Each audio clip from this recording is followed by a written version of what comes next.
Hey folks, this is Phil coming to you again. I've been in the kitchen today and I have not really done much. I've been doing experimenting. I had about 5 new recipes that I was testing. So I made little small 15 ounce or 16 ounce test batches. I got to have a new one to release in the next couple of months. So I've been doing a lot of experimenting on recipes I've come up with. One of the things I get asked a lot about is, what is an old guy like me doing in the hot sauce business? After all, I went into business at age 69. And people say, why in the world, after nearly 10 years of retirement, would you do that?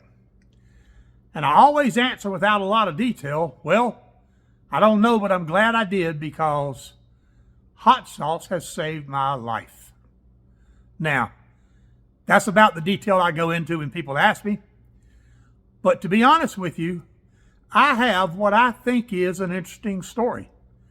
And that story explores why I went into the hot sauce business, and it explains why I think it saved my life.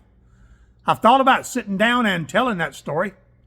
I don't want sympathy. I don't want people to like me because of it. But I think it is a story that demonstrates one of the things human beings need to survive. So if any of you would like to know about my travel en route to going into hot sauce business and what I think it has done for me personally, let me know in the comments. If there's enough interest, I might consider sitting down and doing that 30-minute story.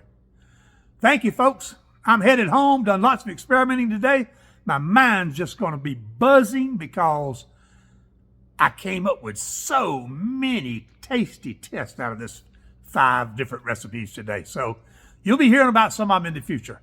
Thank you once again. Subscribe, thumbs up, ring the bell. Mr. Phil, Alabama Hot Sauce. See you next time. Hey folks, thank you for joining me. I'd appreciate it if you push the logo on my apron and subscribe to my channel. While you're here, I've made a couple of suggestions for videos I think you might like. Watch them and see what you think. Thank you. The Alabama Hot Sauce Way.